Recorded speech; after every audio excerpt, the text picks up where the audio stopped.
hoje eu tô aqui com uma luz, uma pessoa muito, muito especial pra mim e que transforma ativamente a vida de tantas pessoas com a dedicação que ela tem ao Dharma e ao florescimento humano com a sua própria transformação, que eu acho que o exemplo arrasta. Eu tô falando da Genkyal Sanjanglam. Ela é monja budista da nova tradição Kadampa. Ela segue a pura linhagem do budismo moderno apresentada pelo nosso guia espiritual, o venerável Geshe Kelsang Gyatso Rinpoche, um dos mais renomados mestres de budismo e meditação na atualidade. Janglam também foi residente e gestora dos templos Kadampa em Cabreúva, São Paulo, e em Sintra, em Portugal. Ela foi professora residente do Centro de Meditação Kadampa Rio de Janeiro por 2 anos e atualmente ela é professora do Centro Budista Kadampa Jangchubilim. O nome já é uma benção.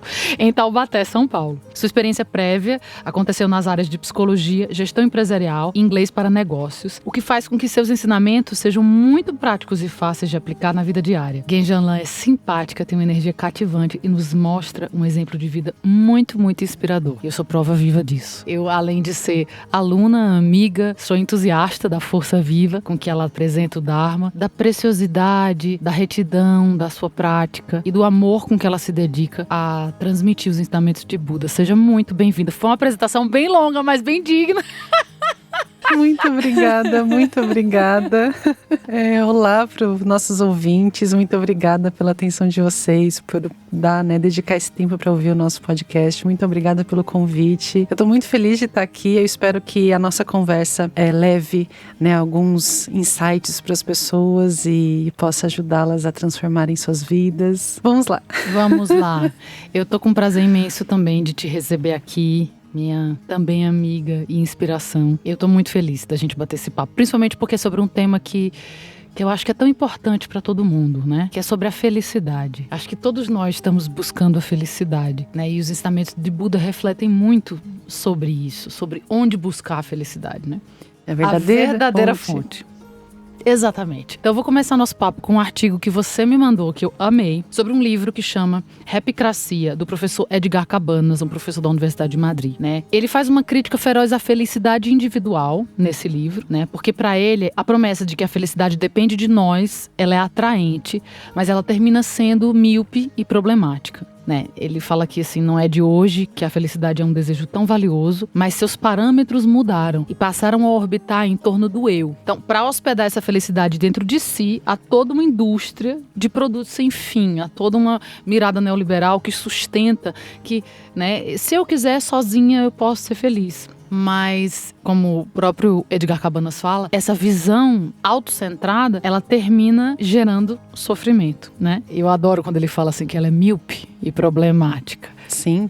Queria que você comentasse um pouco disso. Eu mandei esse artigo para você porque quando nós conversamos, sobre marcar esse encontro e ter essa conversa e falar sobre felicidade, eu queria muito falar sobre essa busca da felicidade na qual nós negligenciamos a felicidade dos outros. E é justamente essa, a busca que ele fala individual, do eu, A nossa felicidade, ela não pode negligenciar a felicidade dos outros. Na verdade, a busca da nossa felicidade não pode negligenciar a felicidade dos outros. E isso vai de encontro aos ensinamentos budistas. Então eu acho que dialoga muito, porque apesar de superficialmente parecer que a gente ensina a mesma coisa, a sua felicidade depende só de você precisa se esforçar, você precisa aplicar esforço para ser feliz e meditar. Superficialmente parece que a gente está falando a mesma coisa, mas de uma maneira muito mais profunda a gente entende que a visão budista vai colocar todos os seres na conta dessa felicidade, todos os seres. Então a busca da minha felicidade não pode passar por cima dos outros, não pode ser à custa de exploração, de opressão, de escravidão, por exemplo. E aí, essa visão míope que ele fala,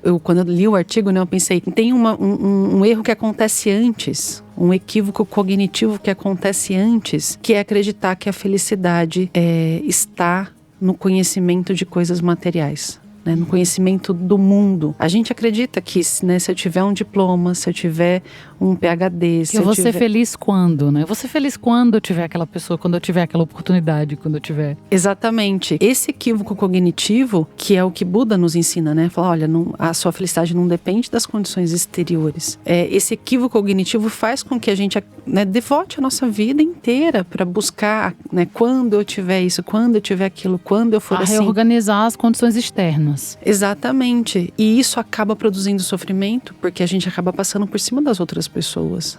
O erro são 2 erros, né? O primeiro, que é acreditar que está fora a felicidade, e aí, ao buscar essa felicidade, não levar em consideração os outros, passar por cima dos outros. E aí é a receita de mais sofrimento, né? Mais sofrimento. Ele fala nesse livro, que eu achei bem interessante a abordagem do artigo também, que assim, existe toda uma indústria a serviço do faça você mesmo, né? Do cada um por si, nesse sentido, né? Então, você pode vender e comprar milhões de produtos. E eu não tô contra vender e comprar milhões de produtos, porque eu acho que, às vezes, para cada estágio que você tá, você vai precisar de um ajuste. Mas que não existe, a gente até falou isso também com o programa da Joyce Bert, que a gente falava justamente, não dá para você ser um indivíduo feliz se seu grupo continua vítima da opressão. A gente estava falando de racismo e da luta das mulheres. Se eu tenho um indivíduo que saiu com sucesso, se o coletivo continua oprimido, que vitória é essa? Essa vitória é representativa? Não. A gente falou com o Thiago Ávila também no programa que foi ao ar há pouco tempo, justamente isso, que assim, são as redes, são essa percepção do coletivo que de alguma maneira vai dando sentido à vida, né? E eu às vezes tenho um pouco dessa sensação de que como a gente tá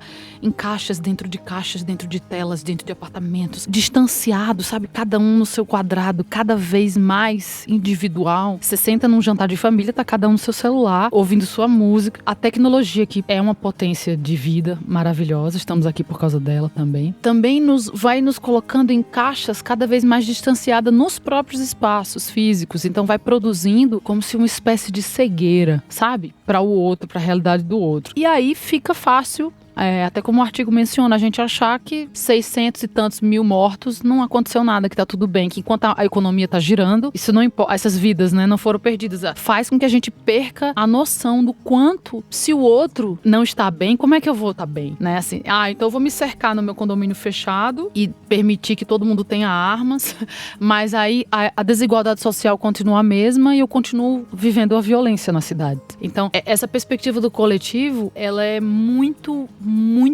importante, eu acho. Não sei o que você acha, da gente cultivar enquanto visão. Sim. Nós somos seres coletivos, né? Nós somos seres que nós dependemos, né? Um dos outros, em todos os aspectos, A ideia, né? E essa é uma citação, né, de Venerável Geshe-la Sanghyatso, a ideia de que nós somos uma ilha isolada, isso não condiz com a realidade, né? Nós somos...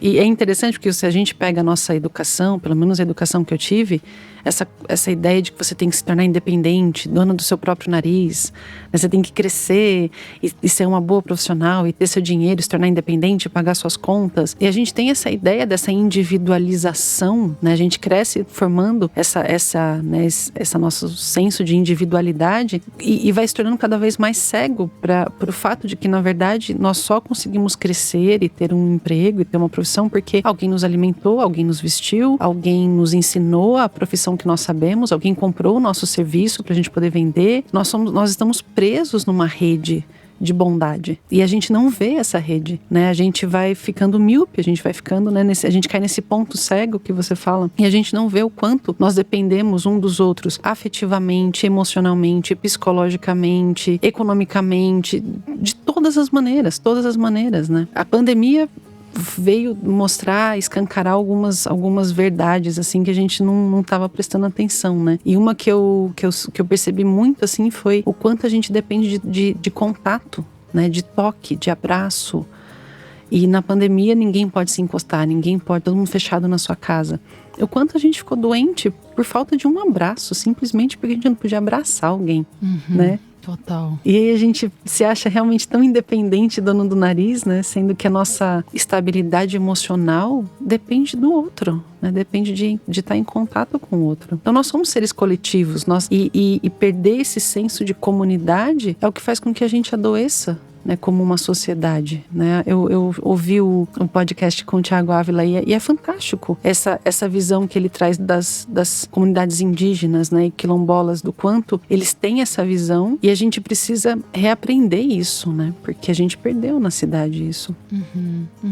E tem uma coisa que até eu vou pedir um tempinho, porque eu vou ler um pedacinho maior, até do livro que a gente tinha conversado, que chama Novo 8 Passos para a Felicidade, o caminho budista da bondade amorosa, do nosso amado Geshe Kelsang Gyatso Rinpoche. E ele fala, justamente nesse capítulo, eu vou só ler um pedacinho e vou pedir para você comentar, tá bom? Tá bom. Porque você começou a falar dele, já tava falando e eu falei, vamos lá, vamos pro gol. Todos os seres vivos merecem ser apreciados pela imensa bondade que tem nos mostrado. Toda a nossa felicidade temporária e última surge pela bondade deles. Até mesmo o nosso corpo é o resultado da bondade dos outros. Não o trouxemos conosco da nossa vida anterior. Ele se desenvolveu a partir da união do espermatozoide do nosso pai e do óvulo da nossa mãe. Depois que fomos concebidos, a nossa mãe bondosamente permitiu que ficássemos em seu ventre, nutrindo nosso corpo com seu sangue e calor. Suportou imenso desconforto e, por fim, enfrentou a dolorosa provação do parto para o nosso benefício. Viemos a este mundo nus e de mãos vazias, mas imediatamente nos deram um lar, comida, roupas e tudo o que precisávamos. Quando éramos um bebê indefeso, nossa mãe nos protegeu de perigos, alimentou-nos, limpou-nos e amou-nos. Sem sua bondade, hoje não estaríamos vivos. Por receber constantemente alimentos, bebidas e cuidados, nosso corpo se desenvolveu gradualmente de um pequeno e indefeso bebê para o corpo que temos hoje. Todos esses cuidados nos foram proporcionados, direta ou indiretamente, por incontáveis seres vivos. Cada célula do nosso corpo é, portanto, o resultado da bondade dos outros. Mesmo aqueles que nunca conheceram suas próprias mães, receberam alimentos e cuidados amorosos de outras pessoas. O simples fato de estarmos vivos hoje é um testemunho da grande bondade dos outros. Ainda bem que você não leu a parte que quando a gente é adolescente, a gente esquece da mãe, porque nessa parte eu choro. Então vamos continuar, já vou continuar. É porque temos esse corpo atual, com faculdades humanas, que somos capazes de desfrutar de todos os prazeres e oportunidades da vida humana. Até mesmo simples prazeres, como dar um passeio ou contemplar um belo pôr do sol, podem ser vistos como resultado da bondade de inumeráveis seres vivos. Nossos talentos e habilidades, tudo provém da bondade dos outros. Tivemos que ser ensinados a comer, andar, falar, ler e escrever. Mesmo a língua que falamos não foi inventada por nós, mas é o produto de muitas gerações. Sem ela, não poderíamos nos comunicar com os outros, nem compartilhar de ideias. Não poderíamos ler esse livro. Ai, meu Deus. Quando viajamos de ônibus ou de carro, tomamos as estradas como se elas já estivessem ali, prontas desde sempre. Mas muitas pessoas trabalharam arduamente para construí-las e torná-las seguras para o nosso uso. O fato de que algumas das pessoas que nos ajudam talvez não tenham intenção de fazê-lo é absolutamente irrelevante. Recebemos benefício de suas ações, portanto, do nosso ponto de vista, isso é bondade. Ai, meu Deus. Em vez de nos focarmos em suas motivações, que de qualquer modo não conhecemos, devemos nos concentrar no benefício prático que recebemos. Todos os que contribuem de algum modo para a nossa felicidade e bem-estar são merecedores da nossa gratidão e respeito. Se tivéssemos que restituir tudo o que os outros têm dado a nós, não nos restaria absolutamente nada. Você quer ler tudo, né? Nem esse corpo. Nem esse corpo. Se tivéssemos que devolver, foi um empréstimo do nosso pai e da nossa mãe, nós não teríamos nem esse corpo. E ao desenvolver essa maneira de ver o mundo, porque essa é uma maneira de ver o mundo, né? Que Buda nos ensina. Nós conseguimos fazer com que o nosso coração se encha de gratidão. Né, ao reconhecer, por exemplo, aqui, né, onde nós estamos, eu não tive que fabricar um microfone, não tive que fabricar uma mesa, um tapete para estar aqui, uma cadeira, e eu estou desfrutando de tudo isso. Então, do meu ponto de vista, porque eu me beneficio, todas as pessoas que trabalharam para que isso estivesse aqui, elas foram bondosas para mim. E quando nós reconhecemos a bondade de alguém, independente da intenção, né, eu não sei qual era a intenção dele, não importa, se eu me beneficio é bondade. Se eu reconheço, eu gero dentro do meu coração um desejo natural, na verdade eu gero não, né? Surge dentro do nosso coração um desejo natural de querer retribuir essa bondade. Nós sempre gostamos de retribuir, né? Se você recebe uma carta, você fala, nossa, eu quero escrever de volta essa carta. Nossa, agora eu fiz uma referência antiga, né? Isso denuncia a minha idade. Meu Deus do céu. Porque eu trocava cartas. Mó cara de bebê. Eu também trocava papel de carta, inclusive. Papel de carta com cheirinho. Papel... Carta para as amigas, meu Deus, quilométrica. Então, sempre quando nós recebemos algo, nós sentimos, quando nós reconhecemos que nós recebemos algo, nós geramos espontaneamente o desejo de retribuir. Então, quando nós aplicamos esforço para olhar o mundo dessa maneira, o quanto nós nos beneficiamos com a bondade dos outros, nós geramos em nosso coração um desejo de retribuir essa bondade. E mesmo que a gente não consiga ver imediatamente como retribuir essa bondade, a gente já começa a olhar para o mundo, né, com um olhar mais sereno, mais afetuoso, né, de como nós nos afetamos. E aí nós começamos a desenvolver algo que é muito raro. E é raro, a gente pode... Eu quero fazer uma linha de raciocínio um pouco maior. Se a gente olha para o mundo hoje, a gente vê muito sofrimento. E os episódios de felicidade são muito raros. Então, se a gente analisar por quê? Por que tem tanto sofrimento e felicidade é algo tão raro? A gente tem que pensar na causa, né? A causa de sofrimento é abundante e a causa de felicidade é escassa, né? Como uma plantação. Se você tem, né,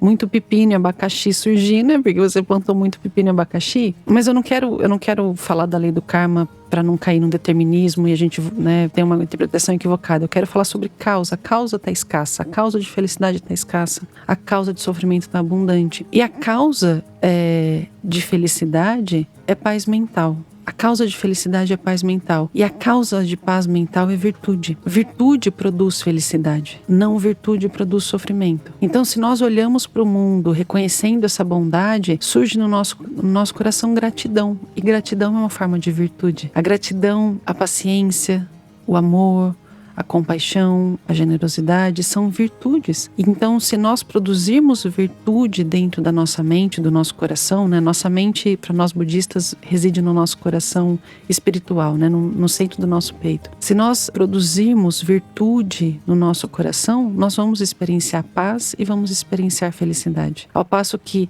se nós permitirmos não virtude habitar a nossa mente, então raiva, impaciência, inveja, orgulho, essas não virtudes vão roubar a nossa paz mental e, consequentemente, nós vamos experienciar sofrimento e vamos produzir sofrimento. Nós não podemos desenvolver uma versão cor-de-rosa romântica da realidade. Sim, existe muito sofrimento, existem pessoas causando sofrimento umas às outras.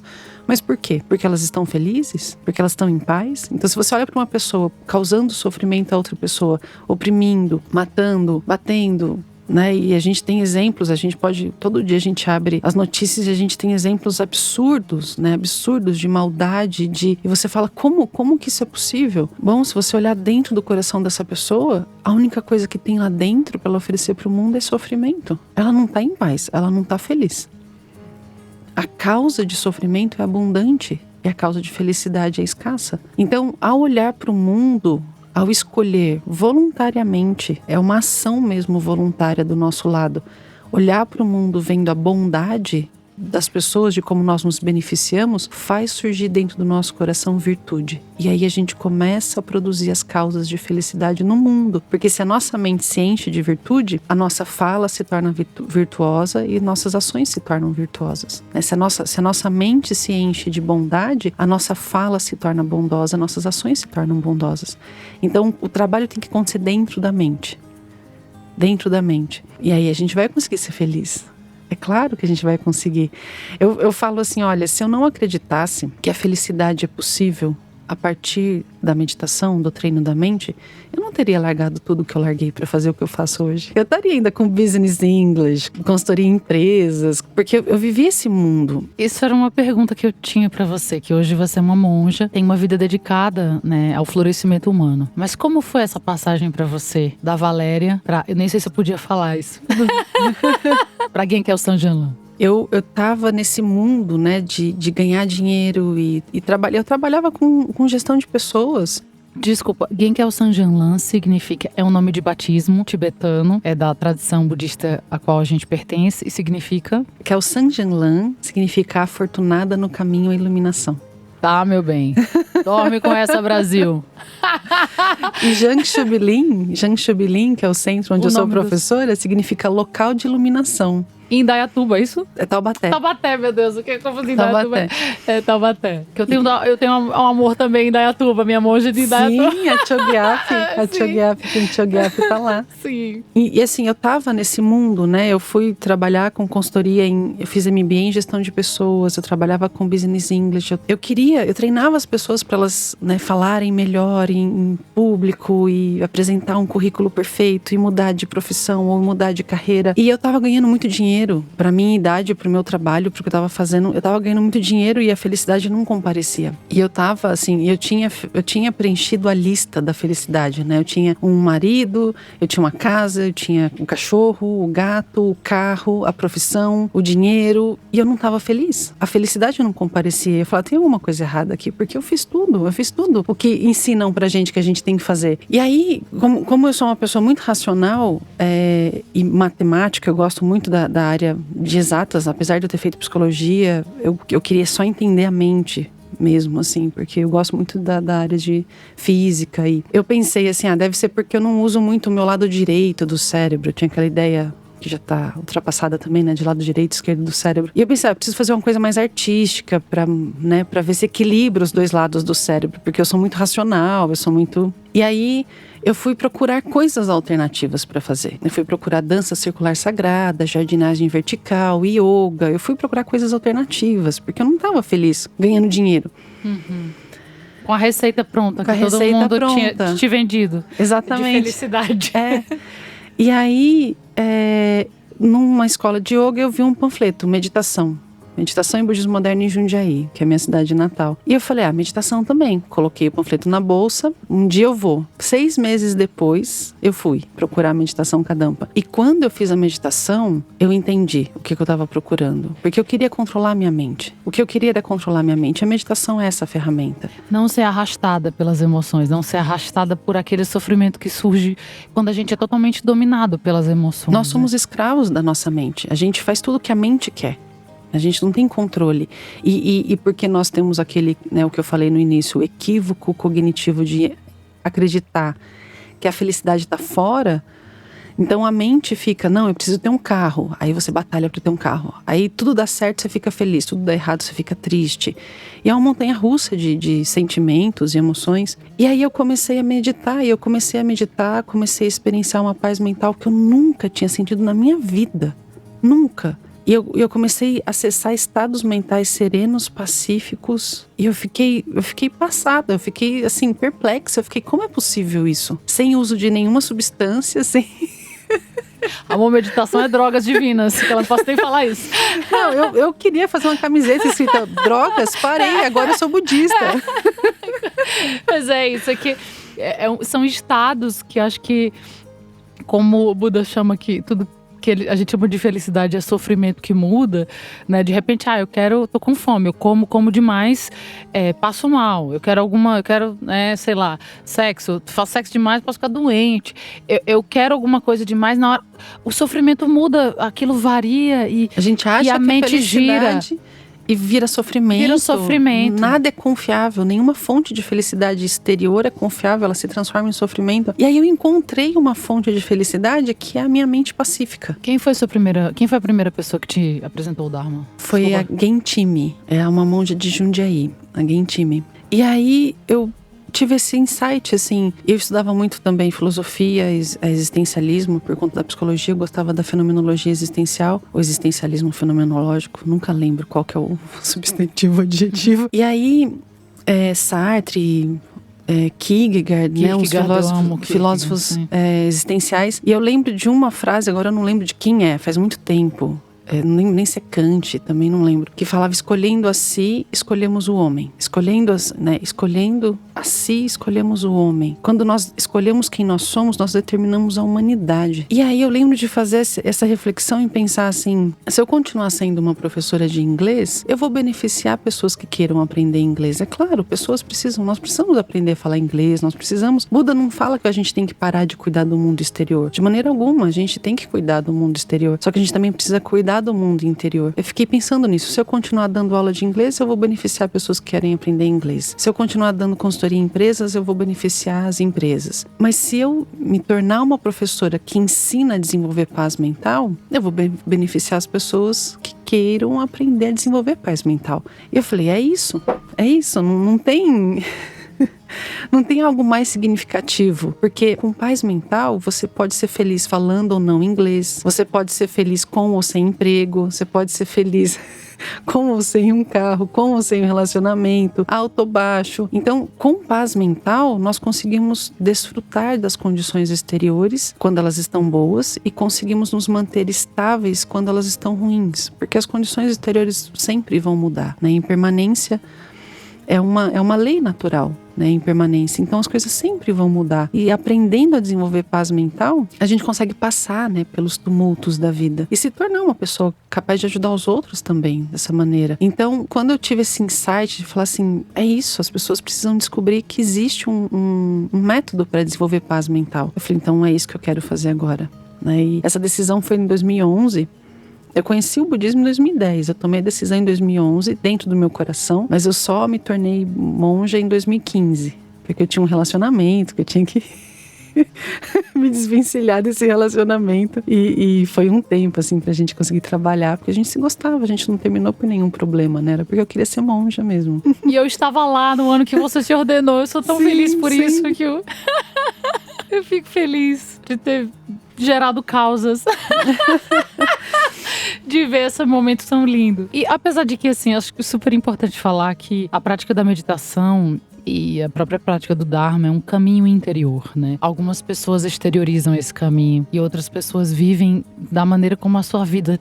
Qualquer pessoa pode praticar o Dharma. Sim. E a sua vida não precisa... No caso, assim, a pessoa com imprints muito fortes, como você tem, manifesta esse caminho exterior muito forte, mas pessoas podem continuar tendo a sua vida, fazendo o trabalho que você já faz e aplicar aqueles conhecimentos e sentir surgir, né, no campo da sua vida uma experiência de paz que não vai embora, que não é uma sensação boa que surge junto com o objeto fora, é uma sensação interna e que fica e que gera frutos, como você falou, de produzir felicidade. Não, né? E é muito importante essas pessoas que não se retiram, né, da sociedade de certa maneira, apesar da nossa tradição ser uma tradição que está inserida nas cidades, né, nossos centros estão dentro das cidades, a gente, né, eu vou na praça comer um lanche, eu circulo, né, as pessoas me veem, porque tem tradições que os monges realmente se retiram, né, em monastérios e ninguém vê esses monges. Então, apesar da gente ter essa inserção, né, na sociedade, é muito importante as pessoas que mantêm mesmo a sua vida com a sua família, com as suas profissões, praticando,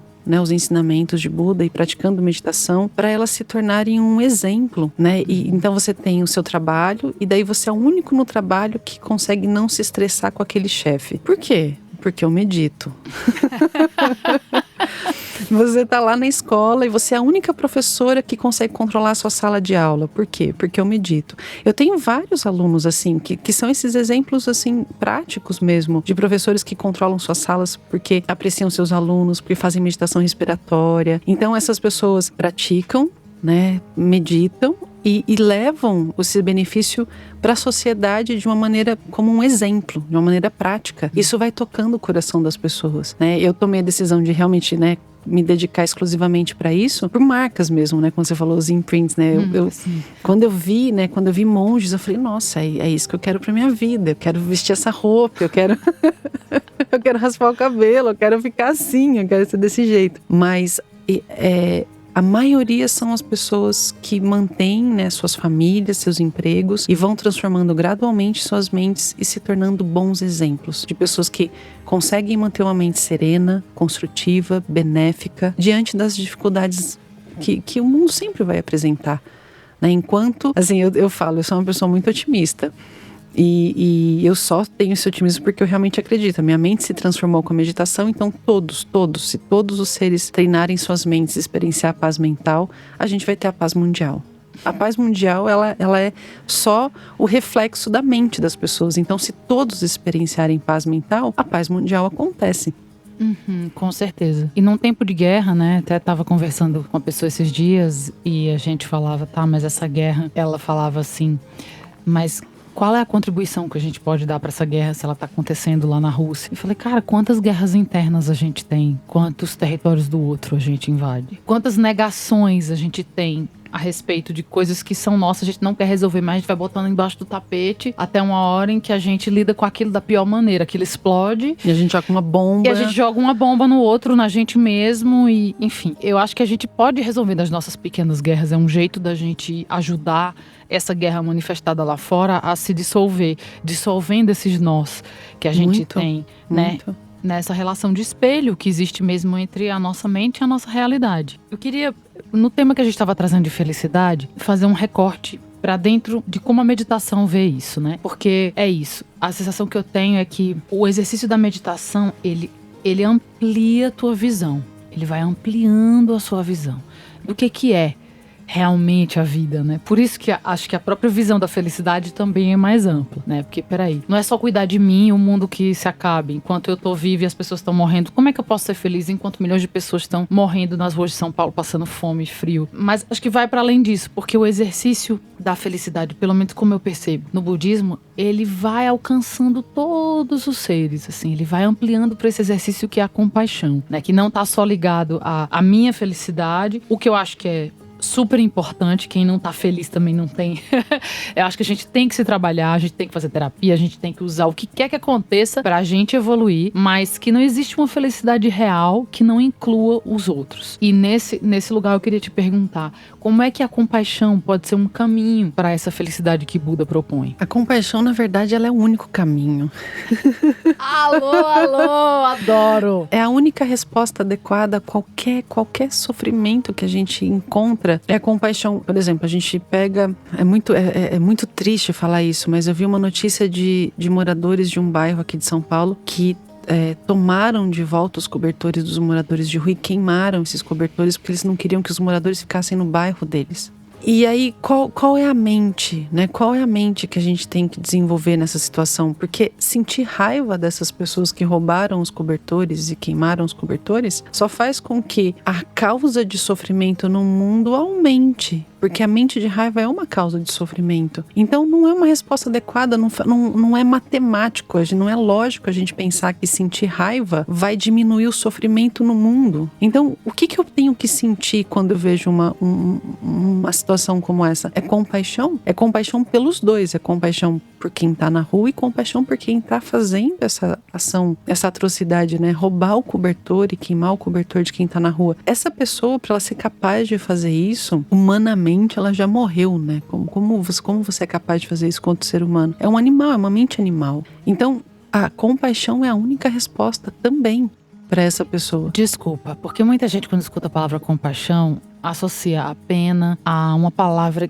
Essa é uma palavra pouco exercitada na nossa sociedade, fora às vezes do paradigma do budismo ou de alguma outra tradição espiritual, né? Eu queria que você falasse o que é para você a mente de compaixão. Que eu acredito, né? Que Buda ensina. Compaixão é uma mente que deseja que o outro pare de sofrer. Então, ela começa com esse reconhecimento, né? De que há sofrimento, essa pessoa está experienciando o sofrimento. Tanto a que está na rua quanto a que não quer, né? A outra também está experienciando sofrimento. E eu não quero que ela sofra. Eu quero que esse sofrimento saia de dentro dela. Então esse desejo, né, de que eu quero que o sofrimento saia de dentro dela, esse desejo é compaixão. E aí ele tem vários níveis, né? Ele tem vários níveis. Então começa, né, desse desejo inicial de que eu gostaria muito, né, que esse sofrimento, que você não tivesse esse sofrimento. Como uma mãe, né? Uma mãe, quando ela vê um filho doente, ela preferiria que a doença estivesse nela. Do que no filho, né? Isso é compaixão, ela não quer que o filho sofra. Então a gente gera esse desejo, eu não quero que ninguém sofra, eu não quero que ninguém experiencie sofrimento. E a gente vai qualificando essa mente até chegar a um ponto que a gente gera um desejo de eu quero ser capaz de remover o sofrimento dos outros. Eu quero ser capaz de ajudar mesmo de uma maneira prática, seja abençoando a mente dessa pessoa, seja, né, falando palavras que a mente dela mude. Então, imagina você conseguir conversar com uma pessoa e fazer ela mudar de opinião em relação a isso, né? Em relação aos moradores de rua, por exemplo. Assim, não, você não pode roubar o cobertor deles e queimar, né? Por favor. Então, sim.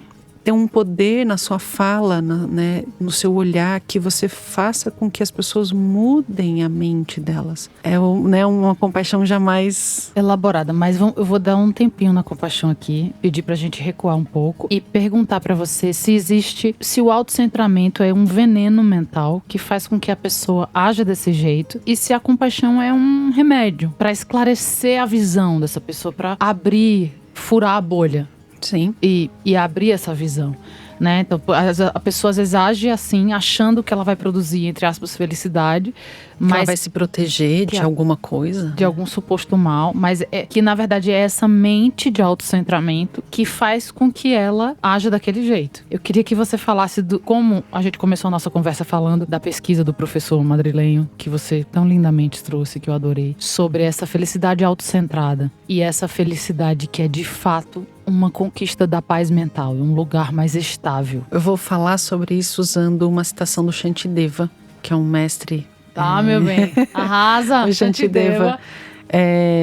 Ele tem um poema, né, que chama Guia do Estilo de Vida do Bodhisattva. E uma estrofe de um dos capítulos ele diz assim, que toda felicidade que existe no mundo surge de desejarmos que os outros sejam felizes. E todo sofrimento que existe no mundo surge de desejarmos que nós mesmos sejamos felizes. Então aí ele mostra que é o egoísmo. É esse autocentramento que produz sofrimento. E eu gosto dessa citação porque a primeira vez que eu ouvi, né, você pensa, toda felicidade que existe no mundo surge de desejar que os outros sejam felizes. Isso é amor, isso é amor. Quando a gente deseja que alguém seja feliz, ponto final, é amor. Né? Se tem vírgula e uma condição, é amor com apego. Eu desejo que você seja feliz desde que seja comigo. Aí já tem apego junto. Mas tem amor, mas tem apego junto. Então, quando a gente deseja que o outro seja feliz, é amor. E aí, se a gente pensa, né? Toda a felicidade que existe no mundo surge de desejar que os outros sejam felizes. E todo sofrimento que existe no mundo, a gente pode seguir uma mente equivocada que pensa, surge do desejo que os outros sofram. Mas não é isso. A gente não precisa desejar que os outros sofram para eles sofrerem. Basta desejarmos a nossa própria felicidade de maneira egoísta, que nós vamos produzir sofrimento no mundo. E a gente não percebe, porque isso permeia nessa mente autocentrada, permeia todas as nossas ações. Então você fala, eu tô estressado, eu vou pescar. Então, e o peixe vai morrer. Você vai matar alguém. Você vai matar alguém. Isso não pode ser causa de felicidade. Não, mas é pra mim. Então, mas você está produzindo sofrimento no mundo. No mundo dos peixes, você está produzindo sofrimento para eles. Então, todo o sofrimento que existe no mundo surge de desejarmos a nossa própria felicidade. De maneira egoísta, míope, sem ver se essa ação que você está, né, buscando ou executando está produzindo sofrimento em alguém. E aí é assim que a gente produz sofrimento, buscando a nossa própria felicidade de maneira egoísta. Tapa na cara da sociedade. Jangla. Não, e assim, olha, eu não sou vegana, mas quando eu vejo, né, as pessoas que defendem o veganismo como a causa libertária da causa animal, eu não tenho como contra-argumentar. Eu entendo, eu falo, é verdade. Para eu ter o meu prazer do alimento que eu quero, alguém sofreu. E eu preciso meditar muito ainda para conseguir chegar num ponto que eu vou conseguir abrir mão de um prazer pessoal, que é um sabor na minha boca, porque alguém sofreu por conta disso. Existe um campo de cegueira mesmo, né? Um ponto cego que eu acho que a compaixão ilumina, que é esse campo de rede, né? A gente tá inserido numa rede viva de compaixão, a gente tá inserido, né, com muitos seres ao nosso redor. Pra gente chegar até aqui, né? Quantas pessoas construíram as estradas que a gente andou, quantas pessoas plantaram os alimentos que a gente comeu, plantaram, transportaram, serviram. A gente tá inserido numa rede, mas esse autocentramento fecha o olhar e diz que eu comi, eu almocei, eu me formei, eu fiz isso. E eu vou perdendo nesse eu almocei, eu me formei. Esqueça quanto tempo a minha mãe me carregou na barriga, quanto meu pai e minha mãe se mataram pra me colocar na universidade. A dedicação dos meus professores, dos meus amigos e alunos me ajudando a estudar pras provas. Toda a rede de compaixão inserida em construir a universidade, o que quer que seja, né? Então, assim, eu acho que dentro da meditação tem uma coisa que é o recuperar da visão da realidade, né? Até esse livro que a gente citou, que é Novo 8 Passos para a Felicidade e o Como Transformar Sua Vida, os dois do Geshe-Kyo Sangyatso, inclusive o Como Transformar Sua Vida está disponível gratuitamente online. Eles falam muito disso, assim, de que a gente, quando tá totalmente imerso nesse autocentramento, a gente tá cego. E eles chamam até de veneno mental, que é uma palavra muito precisa para isso, porque te cega da realidade. É um veneno alucinógeno, porque produz uma alucinação, né? Que a gente vive dentro dessa alucinação, que acha que pode ser feliz prejudicando os outros. E é uma alucinação coletiva, porque, né, assim, é tão presente em todas as pessoas que a gente acha que essa alucinação é a realidade. Exatamente. Né? Quando desvelar desse olhar e o nascimento dentro da compaixão, assim, no exercício de ampliar o olhar, que seja toda vez que eu vá comer, né? Eu olho e vejo que naquele prato estão todos os seres vivos, né? Tem muitos seres envolvidos em um prato na minha frente. Quem plantou, quem colheu, quem transportou. E se conectando, é isso que eu te perguntar, quais são os exercícios práticos para se conectar com essa mente mais expandida da compaixão? Acho que o primeiro exercício que a gente precisa fazer é parar e acalmar a nossa mente. É respirar, uma meditação respiratória simples, né? Respira, presta atenção na sua respiração, acalma os pensamentos distrativos, desliga um pouco as telas, né? Desliga as telas, desliga os estímulos exteriores e acalma os pensamentos distrativos e olha para dentro da sua mente, porque esse movimento não tem como, né? Dentro da nossa mente só tá a gente com a gente mesmo. Não tem como a gente fugir da gente mesmo. Então e é por isso tanto que, né, que as pessoas gostam de barulhos e telas e sons e né, um monte de estímulo exterior, porque isso nos distrai de nós mesmos, né? Porque se nós pararmos para ouvir a nossa própria mente, sem os estímulos exteriores, a gente vai ouvir uma vozinha incômoda perguntando qual o sentido da vida, qual o sentido de tudo isso, a vida é isso então? E a gente não quer ouvir essa pergunta, porque querer responder essa pergunta vai produzir mudanças drásticas na nossa vida, como por exemplo, a gente vai ter que aprender a respeitar as outras pessoas. Eu vou ter que respeitar as outras pessoas. Bom, se você quer uma sociedade melhor, mais amorosa, mais afetuosa, você tem que começar a ser essa pessoa. Então, começa com esse olhar de conseguir olhar para sua própria mente, acalmar os pensamentos distrativos, e aí você vai, né, olhando de dentro para fora o quanto as pessoas colaboram para que você, né, esteja bem, esteja vestido, esteja alimentado. Começa a reconhecer essa bondade e aí gera o desejo de retribuir. Então a gente está com essa centelha de compaixão e aí a gente começa dentro de casa, né? O papel higiênico aparece no banheiro, gente, não é mágica, alguém colocou ali. É você que coloca esse papel higiênico? Muitas pessoas não sabem que papel higiênico alguém coloca, acha que brota da parede. Não é verdade, alguém coloca. E aí gera esse reconhecimento dentro do coração. Essa pessoa é muito bondosa, ela é muito gentil. E aí a gente começa dentro de casa, a gente começa no nosso bairro e vai expandindo na nossa cidade, no nosso país, no planeta, no universo. A gente, né, consegue expandir essa mente para todos os seres de todos os reinos, no universo inteiro. Mas começa, eu acho que, né, para quem tá nos ouvindo, assim, aonde que eu começo? Acalma a mente, respira, faz uma meditação respiratória. Né? Só presta atenção na sua respiração, acalma os pensamentos e aí começa a olhar de dentro para fora, para o mundo, né? E não essa visão que a gente tem que o mundo fora que determina o que acontece dentro. Não, de dentro para fora a gente permite que o que está dentro da gente. E assim, quando a gente acalma os nossos pensamentos, a natureza da nossa mente é clareza, a natureza da nossa mente é virtude. Então, naturalmente, essas sensações vão surgir. O esforço que a gente tem que aplicar é acalmar as distrações. Acalmar as distrações é remover, né, os estímulos exteriores que podem fazer com que a gente sinta, né? A gente fala, isso aqui me fez sentir raiva, isso me fez... Então, para de olhar para isso por um tempo, acalma a mente. E aí começa. E é um caminho, não é, né? 8 passos para a felicidade. O primeiro passo é acalma a mente. Acalma a mente. E aí a gente consegue encontrar a felicidade dentro da nossa mente. Essa é a fonte verdadeira, né, de felicidade. É a paz dentro da nossa mente. Isso é possível. Todos nós temos uma mente. Tem gente que fala assim, isso não é para mim, meditação não é para mim. Não, todos nós temos uma mente, podemos meditar. com orientação, né? Meditações com orientação. E a gente encontra essa fonte de felicidade dentro de nós. Isso é possível, mas é importante. Toda a felicidade que existe no mundo surge de desejar que os outros sejam felizes. A nossa conta, né? O nosso caminho precisa incluir os outros. Ninguém pode sair sofrendo nessa busca por felicidade. Se alguém sai sofrendo, essa felicidade não é verdadeira. Ela vai produzir sofrimento, ela vai se transformar em sofrimento lá na frente. Uma vez eu vi uma coisa muito boa na hora de tomar uma decisão, que era assim, eu não lembro quem foi que me falou isso, mas certamente é uma decorrência dos ensinamentos budistas, que fala assim, a melhor decisão é aquela que beneficia o maior número de pessoas. Né? A gente tem dúvida do que eu faço. Melhor decisão é aquela que beneficia o maior número de pessoas. Tem também um filósofo, agora eu não vou lembrar qual deles, como eu falei, faz muito tempo, que ele falava assim, se você tem dúvida entre uma coisa, né, que você vai fazer aquilo ou não, pense assim, se todas as pessoas do mundo fizerem isso agora, o mundo se torna um lugar melhor ou pior para se viver? Aí você fala, gente, né? Então assim, eu vou fazer isso, eu vou, sei lá, né? Pensa em qualquer coisa que eu vou fazer isso ou não vou. Pensa, se todo mundo fizer a mesma coisa. Eu vou parar rapidinho aqui na vaga de cadeirante. Mas você é uma pessoa... Não, mas é rapidinho. Então, se todas as pessoas do mundo fizerem isso agora, o mundo se torna um lugar caótico ou um lugar melhor para se viver? Vai se tornar caótico? Então não faz.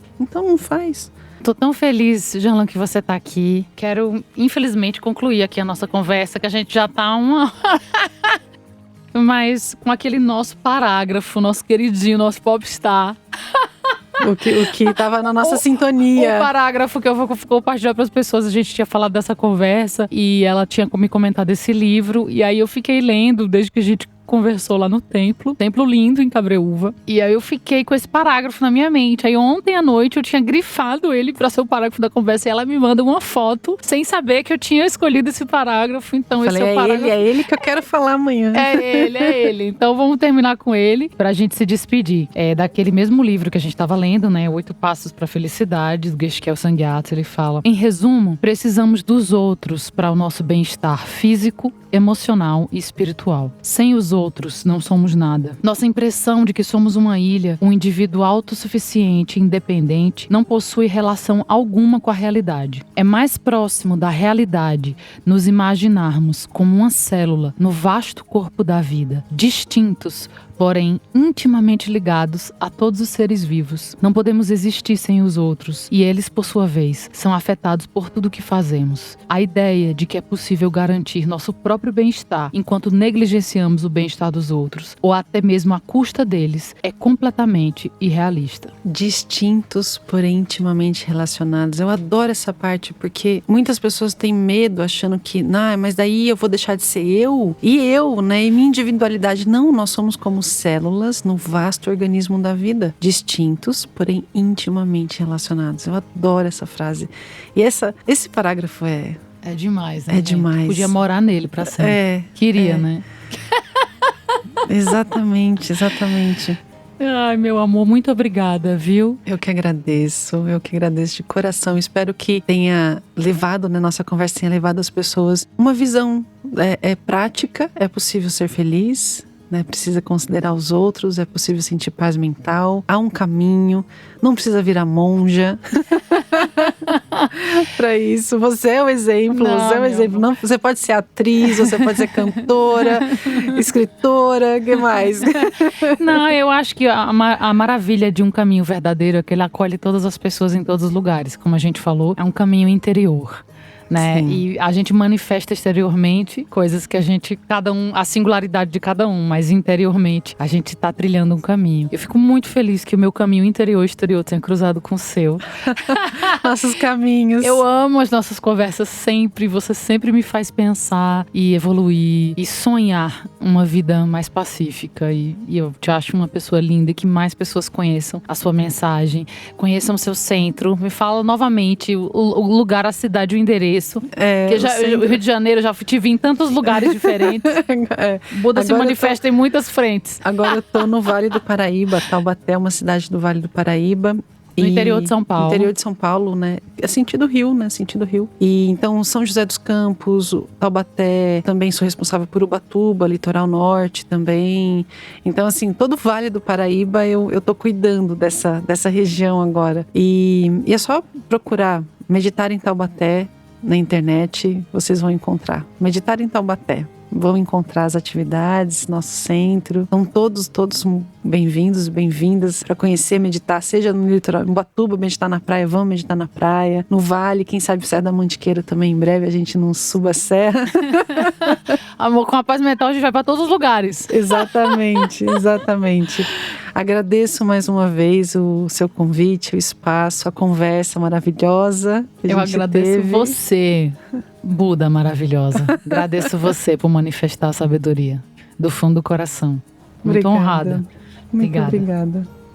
Se você gostou do episódio, fica o convite para você participar do nosso grupo do Telegram, Conversas que Curam. Lá a gente vai ter acesso a conteúdos exclusivos, quem são os nossos próximos convidados, há uma série de trocas e ternuras possíveis. Para acessar esse link, você vai no descritivo do episódio e ele vai te levar direto para o nosso Telegram, para estreitar o nosso diálogo sobre esses temas tão legais, tá bom? Fica o convite.